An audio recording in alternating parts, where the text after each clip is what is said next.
Welcome on back here, Garment Taylor. Today we are going through the trays, getting the water cleaned out, picking out the bad plants, and I took a bunch of short videos. I'm gonna voice over here. I'm gonna go through kind of what I'm looking at and kind of what's gonna be going on. A lot of these plants you're gonna notice they have some overwatering aspects to them, mostly because I was out of town for a little bit, so I overwatered them. And now these are gonna sit without water in them for about 2 or 3 days until the soil starts to dry up, and then I'll add more water. All right, here's the first of my trays here. You see there's some water sitting in the bottom of the tray.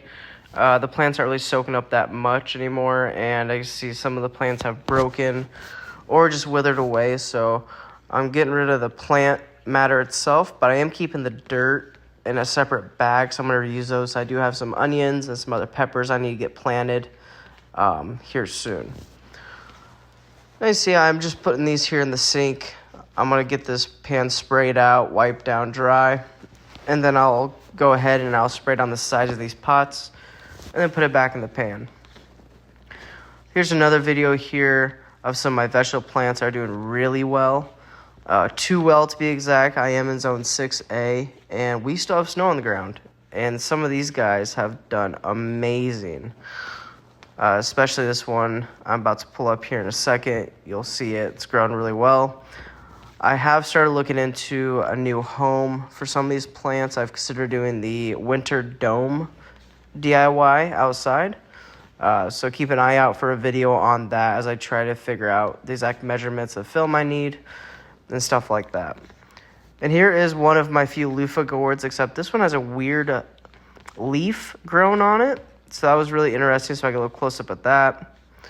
And then, of course, I did have 2 trays. I started to get some white mold or solid mold, depending on what you look up online. It is non-toxic, and it's not the worst thing in the world. However, it can result into further issues. So that's another thing I'm going to have to tackle. That's due to overwatering and not enough air circulation.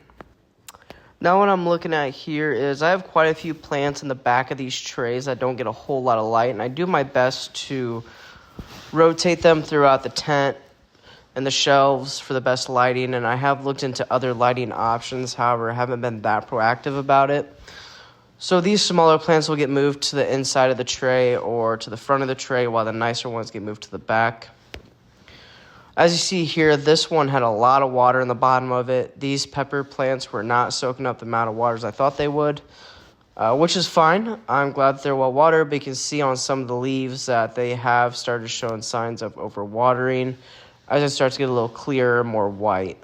So as I continue on here, getting these cleaned up, as I do put them in the sink, I do spray off the sides of the pots to clean them off. Hit them with a damp rag that I did not get on recording. Oh, there it is.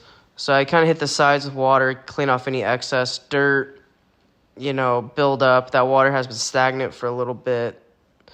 Just try and get them cleaned up and make them, make them look nice.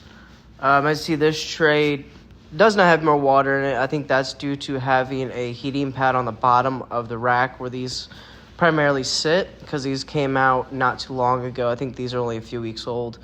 And then I'm about to put these into a nice clean tray.